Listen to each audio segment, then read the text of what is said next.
kui me valisime Sveta ja Siimu projekti, siis neil oli, see kõik toimus siis rohkem kui aasta tagasi, oli mõeldud selline huvitav, justkui nagu natuke filosoofiline vaade just sellele teemale, et mis see lõimumine siis üldse on, et no mitmest aspektist. Tänane lavastus oli minu jaoks päris mõtlema panev, tekitas minus mitmeid küsimusi ja mõtteid, et igatahes suur aitäh selle eest. Ma nimetaksin seda lavastust, ehk kui ma sellest peaksin kirjutama või seda mõtestama, ma nimetaksin seda seisundilavastuseks. Ja mul on mitmeid küsimusi, mis mind ennast huvitab, aga teie saate ka, ma küsin mõned küsimused sissejuhatuseks, aga teie saate ka kindlasti oma arvamust avaldada ja küsida võib-olla mõned küsimused, mis teil sees juba põletavad. Aga mõistagi minu esimene küsimus on see, et milline oli nüüd see protsess rohkem kui aasta tagasi, kui meie lugesime Thomas Frankiga teie ideid ja nüüd me nägime seda lavastust. Milline oli see ideede sündimine, liikumine, muundumine? Rääkige sellest. No, vabandust, mis on kommi? Ma olen rutuna. Tegelikult algne mõte oli, mida Siim välja pakkus, oli, et teha Pyromaaniast lavastus. Et see oli nagu selline lähtepunkt. Aga protsessi käigus tegelikult mingis mõttes hakkasime tuld kui elemente väga nagu laiali harutama. Aga seda päris algses idee kavandis ju siiski ei olnud. Ei olnud, oli, selles mõttes me keskendusime sellistele asjadele nagu marginaalne nähtus, et mis on nagu ühiskonnas marginaalne nähtus või mis on ühiskonnik selline väike segment, selles mõttes, et see oli nagu lähtepunkt ja siis sealt edasi me, kuna me ei tahtnud tegeleda narkomaanide või pedofiilide ja nii edasi, et see ei tunnud meile huvitav.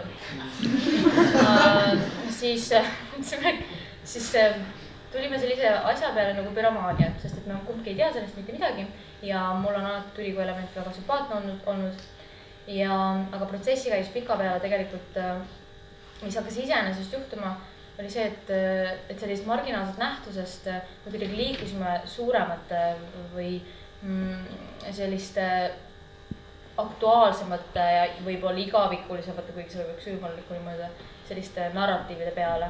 Et jah, see algne Pyromaania ei jäänud kuidagi nagu püünele või ta jäi aga ühekujundina, mitte läbiva asjana.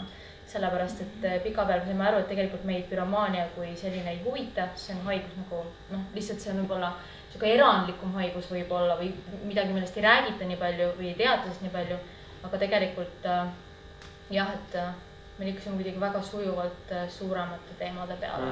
Mingis mõttes ka selles mõttes, et selleks, et Pyromaan olla konkreetselt, sa pead täitma väga palju, väga spetsiifilisi kriteeriume. Ja kui sa lihtsalt nagu paned asju põlema, siis sa ei ole arvatavasti Pyromaan. Et lõpuks see materjal oleks tilukene. Aga see Pyromaan on ikka alles meil selles mõttes. Jah, ja siis tegelikult ka üks selline, ta ei ole keskne tekst, aga ta on üks huvitavamaid, ma arvan, sellised lähtepunktid, mis meil lavastus oli Kailiti punased hobused. Ja kui me seda teistkordselt lugesime, siis me jõudsime, või Kailit ka nagu püüab üles hiitada seda kui haigusena ja nii edasi, kurva lapsepõlve tulemusena, siis tegelikult, mis huvitav, et selle Mari Taadega lõpuks juhtub on see, et ta ütleb enne kohta, et ta on üliinimene. Ja see oli see selline trigger meie jaoks, et ahaa, et Pyromaan kui üliinimene või üleinimene, eks ju, see on palju huvitavam kui lihtsalt Pyromaania kui haigus. Aga see oli muidugi nagu üks tekst. Tuleb kiita Kailitit nagu väga täpse ja nagu kaasaegse Pyromaani definitsioon, nagu täpselt vastab see Mari Taade tegelane on täpselt nagu kaasaegse meditsiini järgi Pyromaan. Mis teieni ei jõudnud on Kailiti vaimu välja kutsumine. Kus sa teadsid Kailit? Me kutsusime eksprof Kailiti vaimu välja ja ma vist rohkem ei räägi. Sa ei ilmutanud ennast. Ta ei olnud väga kõige huvitavam. Ta ütles, et ta ise polnud Pyromaan, me lootsime, et ta on. Ja siis me oleks saanud nagu Kailit ümbernelissu teha. Ja siis Riina lõpuks hakkas kartmast, ütles, et kui Kailit ära läheb, mis me siis teeme. ja mina siin vaatasime üks otsa, mõtlesime, et okei, jätame selle asja kõrvale. Et selline stseen teieni kahjuks ei jõudnud, aga see on kuskil siin olemas. Aga kui päris algusest veel minna, et alguses te töötasite kahekesi, et kuidas moodustus grupp ja kuidas te edasi töötasite?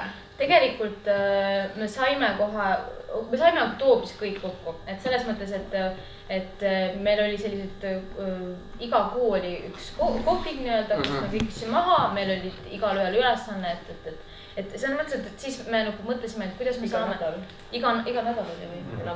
Iga kuu. Oktoobris me kohtusime korra nädalas. Sorry, ma olen tugigrupp, aga selle nagu otsuste siiski nagu loobuda 2 inimesest laval või tegime ikkagi varem. Just, et kuidas grupp teil moodustus, jah? Minu arvates meie loogika oli mingil hetkel säärane, et need teemad, isegi kui me ei olnud veel nagu kindel, et see nagu killuke, kellest me räägime või see hulgake, kellest me räägime, eks me nagu sellised süütajad, et juba toona me jõudsime järeldusele, et see on nagu kahekesi keeruline nagu võib-olla hulka teha.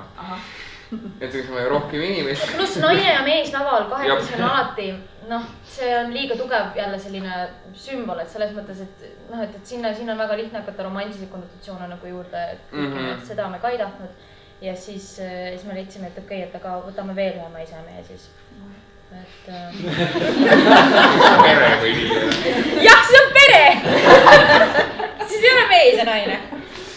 Ja millal siis tulid juurde kunstnik ja heli, kuidas see koostööprotsess? Täpselt samal hetkel, kui valiti Liina ja kui me otsustasime, et Liina ja Aier on täpselt õiged inimesed, siis samal hetkel ka Artur ja Artjom. Ja selles mõttes, et kui me nüüd iga nädal saime kokku kõikidega, siis tegelikult mina, Siim ja Artur saime kokku veel tihedamini. Salaja. Salaja. Eliit. Ei, selles mõttes, et Arturil on tegelikult ka väga suur roll sellel maailma ehitamisel, et me kõik kolmekesi kogu aeg ründasime aju selles mõttes, et kuidas luua või mis maailma me tegelikult tahame hakata üles ehitama selle lavastusega. Et selles mõttes, et see protsess hakkas pihta ka oktoobris siis. Aga just üldse, et maailma üles ehitama, ma tahtsingi seda sama öelda, et mulle tundus, et te ehitasite mingisuguse uue maailma, seda võib-olla iga lavastuse kohta öelda, aga tundus nagu, et siin on see kuidagi asjakohane või kohane öelda just seda asja. Aga võib-olla ma ütlen mingisugused oma sellised arvamused või märksõnad ja siis te saate kinnitada või ümber lükata. Et mis minule, mainisin juba seisundi lavastus, mulle tundus, et just tahaks küsida, kas see vastab tõele, et te tahtsite publikut panna mingitesse olukordadesse, mingisugustesse seisunditesse. Kas see oli üks mõte või mõte? Kindlasti, selles mõttes, et sellel lavastusel on selline lugu, et tegelikult me jätame publiku väga mitmes olukorras iseendasse vaatama. Tegelikult, et nad peavad väga palju nagu konfrontima seda, mis parasjagu mul toimub. Et selles mõttes, et ei ole ainult see, mis meie teeme laval või mis meie kogeme, vaid tegelikult, et ehitada need stseenid mitte ainult pikkusega, vaid üleüldse ka sellega, et mis me teeme, kuidas me teeme. Et just seesama, et me jätame päris pikalt publiku iseendasse nii-öelda vaatama, et see on taotlusi. Ja võib-olla ka just nagu need erinevad seisundid kuidagi erinevatest meeleoludest, seisunditest, tunnetustest liikumine kuidagi, see tundus mulle ka publikuna oluline ja seda loodigi ka just helide, valgustega ja pikkustega ja liikumistega, ma ütleks võib-olla. Aga kas sisuliselt poolelt veel mingid märksõnu, mida te tahaksite öelda, mis teile olid hea tahtmise juures, ma näen siin ka seoseid meie programmi, ütleme selle teemaga või et see sees-väljas, just siin marginaaliad nimetasid, eks kas pealkiri tekitas mulle ka alguses küsimusega, nüüd nagu justkui enam mitte, pealkiri hulgakesed on siis Triin Soometsa luulekogust, jah. Et jällegi, et soovi korral võib seoseid näha. Kavalehel ütlete, et seoseid ei ole, aga mingi hulk ja mingid hulgad ja siis neist väljapoole jääb või. Et mingid grupeeringud ja neist väljapoole jääb, et mis see suhe selle välispidisega, seespidisega, et mingid sellised teemad nagu. Mis see küsimus oli? Küsimus ei olnud. Okay. Kuigi tegelikult küsimus oli, et kas teil on veel mingeid sisulisi märksõnu, mida te tahaksite publikule veel edastada või mõelda veel? Mina tahaks paluda Svetalt, et ta ütleks selle suurepärase lause, mis mul hetki meelde ei tule sellest raua absudeerimisest ja aeglasest põlemisest. Miks? Sest et see miks ma pean? kirjeldab parimalt nagu seda lõputut ootamist. Selles mõttes, et tihti, kui te mõtlete, et meie laastus on põlemisest või üldse süütamisest, sütamisest, eks ju, et me loome juba sellise ootuse millekski plahvatuslikuks, et tulete ja teil on nagu ja mul on tunne, et see, mida me selle lavastuga tahtsime teha, on selle vastand. Et nüüd ma räägin selle siis aeglase põlemisteooria. Et lisaks sellisele kiirele põlemisele nimetatakse põletamiseks või põlemiseks tihti ka sellist aeglaselt kulgevaid orgaanilise aine sellist oksidatsioonireaktsioone, ehk siis näiteks rauaroostetamine või hõbeoksiid või et selles mõttes, et see on siis selline aeglane põlemine. Ja mingis mõttes metafoorselt minu jaoks see lavastus ongi natuke nagu aeglane põlemine. Et selline, jah, et see ei ole selline plahvatuslik, vaid need plahvatused on pisikesed ja võib-olla tagantjärele tajutavad. Aga jah, see on võib-olla see märksõna aeglane põlemine on võib-olla oluline, aga samal ajal ma ei taha nagu midagi peale suruda teile, eks ju, selles mõttes. Üks selline sisuline interpretatsioon tuli mul veel meelde seoses lõpuga. Et jällegi, et kas ma interpreteerin seda kuidagi teile vastavalt või hoopis erinevalt, et see lõpulaul, mulle kuidagi väga meeldis see lõpulaul ja pilt, et see kuidagi minu jaoks mõtestas eelnevalt, et minu jaoks ehitasite sellise võlts happy maailma, siis hakkas koost lagunema ja laul rääkis põhimõtteliselt aastavahetusest, uuest aastast. Kas te soovite öelda, et tulevik seisneb ainult lagunemises, negatiivsuses, halvas, vaatame tulevikku, seal on tulevik tuleb tulest, jah. Tulevik tuleb tulest. No selles mõttes, et tegelikult Prometheusi selline algus minu jaoks, eks ju, on selline nagu ettekuulutus, kui Prometheus tuleb tagasi. Miks peaks Prometheus tagasi tulema? Mõtlen, eks ju, aga just see nagu ettekuulutus, et ma olen tagasi, mis kõik juhtub hakkab ja tulevik tuleb tulest, on siis väga oluline lause tegelikult selles. Aga jah, see lõpupilt tegelikult sündis sellisena, et ma guugeldasin päris palju linnade pommitamise pilte. Ja kõige kurikuulsam on ju Dresdeni pommitamine. Ja ma leidsin, tegelikult seda oleks ka leida, et seda Dresden bombing, eks ju, tuleb päris kiiresti ette selline perepilt, kus on 4 inimest siis surnuks põlenud ja kui ma seda pilti vaatasin, siis mul hakkas ABBA jooksma selle samal ajal, seesama Happy New Year, siis ma panin ABBA Happy New Yeari sinna taustale, ma vaatasin seda pilti ja see mõjus mulle nii groteskselt. Ja mingis mõttes jah, me võib-olla tahame öelda, et ongi, et head uut aastat meile kõigile, sellepärast, et kõik läheb ainult halvemaks. Kõik läheb ainult halvemaks, jah. Aga ma ei taha seda, ma jällegi, mulle tundub, et see lavastus ei ole selles mõttes, et ta ei tööta niimoodi, et me oleme, et me rõhume mingisugusele moraalsusele või moraalile, vaid see ongi selline, me justkui jah viitame jah sellele, et tulevik tuleb tulest ja selline ta on, aga samal ajal jah, me ei taha kuidagi nagu moraalselt seal juures olla, et see on üks võimalus, jah. Et aga miks mitte võtta ka seda lihtsalt sellise groteskse pildina, mida ma näitan. Kui nad on seisundi lavastus, siis on täpselt vastavalt sellele, kuidas sa seda, kus maal sa ise oled. Sa vaatad, et kõik läheb hästi halvaks või et peale põlemist läheb sünnib uus.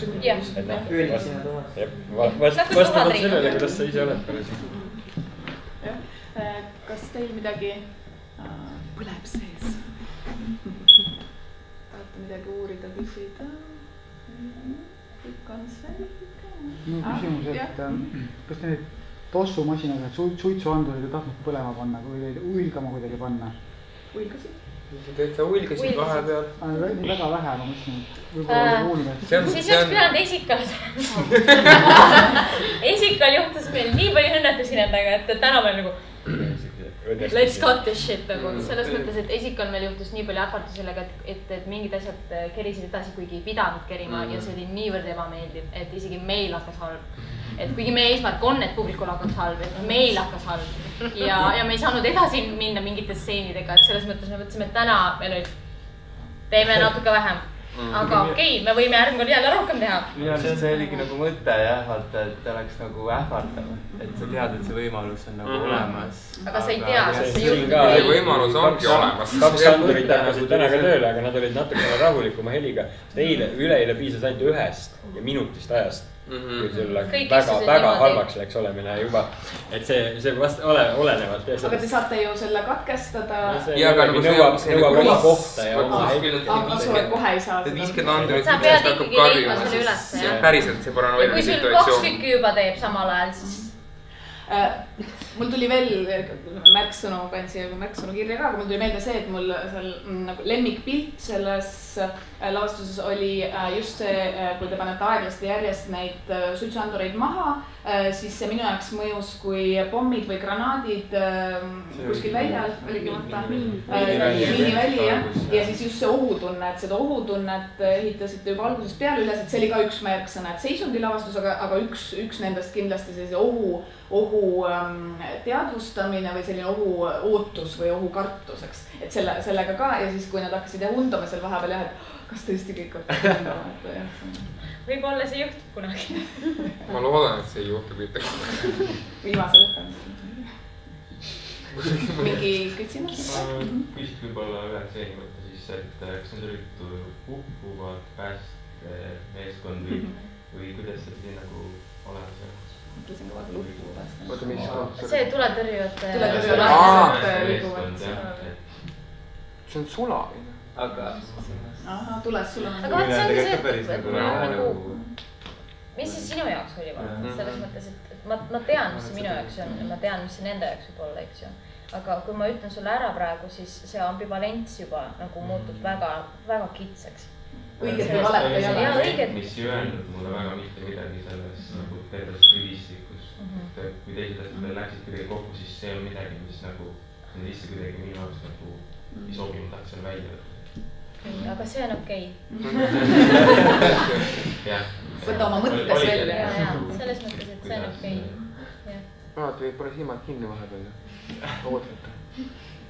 Aga võib-olla veel väljendusvahendite kohta tahtsin uurida, et kas teil oli algusest peale teada, et te kasutate nii-öelda kõiki väljendusvahendeid, kehalisi kõne, muusika, valgus, heli, kas oli mingisugune selline arutelu või otsuse koht või tuli see kuidagi loomulikult protsessi käigus? See tuli loomulikult, et me ei... Mõtted läksid nagu käiku lihtsalt. Et me ei tahtnud et tegelikult mina ei tahtnud päris kindlasti teha nagu kehakeskset asja. Ja sest et ma kasutan praktiliselt igast lavastus ikkagi teksti aga see tuli loomulikult, et see on nagu, et peame nüüd kuskile mingi teksti, et kui Prometheusi tagasi tuleks kerima minu peas, siis ta lihtsalt hakkas edasi kerima, et seal ei olnud nagu seda, et ei, ärme kasuta teksti, et see oli jah kuidagi hästi loomulik. Ja need karakterid tulid ka, Kailitit mainisite, kas teised karakterid, need ei olnud Kailitiga? Ei, Kailit ei teinud neid. Me ei mõelnud selle üle.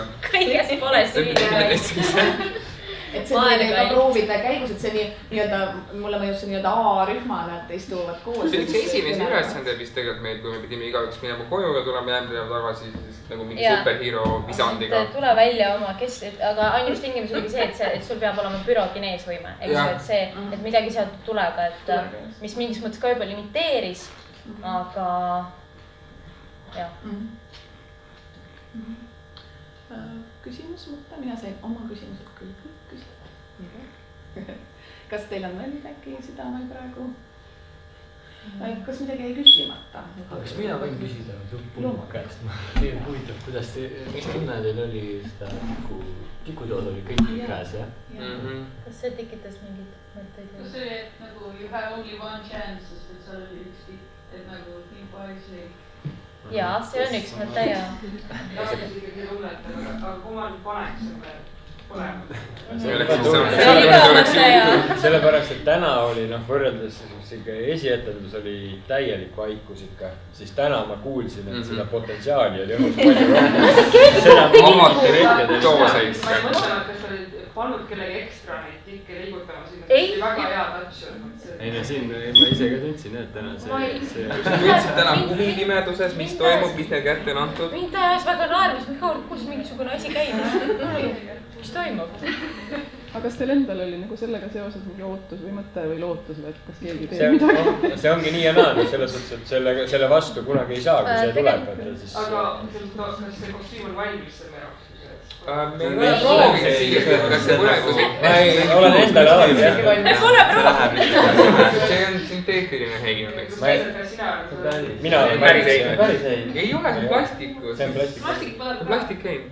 Jah, see on olemas. Ja ei, no eks ta kuidagi pidi läheb. Aga Sulo. Tegelikult see, ma lugesin sellest ühest raamatust, et Yoko Onol oli selline performance, kus ta andis kätte inimestele tikud ja siis igal inimesel oli võis ühe tiku põlema panna ja siis ta liigutas või tantsis mis iganes ja sa võisid ainult selle oma tiku põlemise ajal siis vaadata seda, et pärast seda sa ei tohtinud. Et see oli lihtsalt üks tekst, mis ma lugesin juurde, aga meil ei olnud algselt üldse plaanis nagu kuidagi viidata Yoko Onole, aga lihtsalt see, et minule endale see mõjub jah natuke sellena, et sa kas võtad selle kaasa näiteks või ei võta, see on sinu, te võite seda kaasa võtta, sest et meil on neid väga palju ja see ongi see point, eks ju. Aga et võib-olla, kui sa pärast lavastust näiteks leiad selle üles ja sa vaatad, et täpselt on see üks tikk ja see, miks mitte jah, see üks võimalus, et seal on nagu ka mitu varianti, mis suunda saab mõelda, aga mulle meeldib see, et see... Et võimalused on palju avaramad kui ainult see lavastus, et seda ei pidanudki siin ära kasutama. Jah, et seda ei pidanudki siin ära. Et minna uksest välja ja leida neid võimalusi, kus seda tõmmata. Prügikastid ja linnaosas. Või küünal. Või küünal. Et selles mõttes, et natuke võib-olla ka vastus sinu endale asjale, et mis asi see oli. Mingis mõttes väga palju, mis me töötasime, millega me töötasime, tegelikult on keha kui selline, et kui algselt me tegime neid põlevaid munkasid, eks ju, et keha jäigastumine, et me väga palju kasutasime selliseid nagu tulest tulenevaid selline, et mingi asi võib sulada, mingi asi jäigastub, mingi asi läheb katki. Et tegelikult mingis mõttes me nagu püüdsime ka nende asjadega, mis meil ongi justkui nagu liikuda kogu aeg sellest, et keha jäigastub, keha kangestub, keha läheb katki või keha nagu, et sulab ära, et selles mõttes, et me natuke püüdsime võtta neid samu omadussõnu ja panna nagu rakkesse, nii kehaliselt eelkõige. Et selles mõttes, et see sulamine oligi nagu nii-öelda siis see jäigastumise või mingi asja vastand. Et meil on tegelikult päris mitu kohta siin lavastuses, kus me kas jälle sulame või me jäigastume või et väga palju selliseid mingis mõttes mikroasju, mida kehaliselt teha. Et nende vastandustega me töötasime. Et see nagu minu peas läheb kokku selle muu asjaga. Aga jällegi, Jumala okei, kui teie peas ei lähe, sest et Jumal teab, mis tegelikult kokku mõtlest. Ja see kõik on väga hea, sellepärast ma arvan, et asjad peavadki natuke ambivalentsed olema, muidu on võib-olla igav. Ma jäin mõtlema selle muusika kuulata seenile. Ma arvan, et see on teie tahtnud, aga vist mul tekkis see tunne, et tore mõte, et kui sa võtad selle lärmi, selle meeletu mürased tagant ära, siis tegelased muutuvad järsku 110 korda naarväärsemaks. Et see oli tahtlik, ma arvan. Jah. Õnneks küll. Mis mõttes? Ma nii mõtsin! Aga kas kuulab tüdruk oli nagu teismelisena? Sinu peas võib teismelisena olla. Selles mõttes, et vabalt. Aga et Riina just üks päev rääkis, et tema jaoks on see justkui, et ta on nii omas maailmas sees, et tegelikult mingis mõttes tema üldse loobki meid, et üks hetk ta võtab nad ära ja ta on mingisuguses, ta on 3 tegelast tema ümber, eks ju. Et selles mõttes, et siin on väga palju selliseid mikroasju ja miks me kasutasime Killing in the Name of'it, et te võite koju minna ja guugeldada, seda ma ei räägi teile ära. Aga et jah, et kõik on nagu, ükski asi siin lavastuses pole nagu selles mõttes niisama. Kõik on nagu väga meie jaoks taotluslik, et me teame, miks me seda tegime. Aga jällegi, ma ei saa sulle öelda, et ei, see pole tõismeelse metafoor. Vabalt, vaata teda.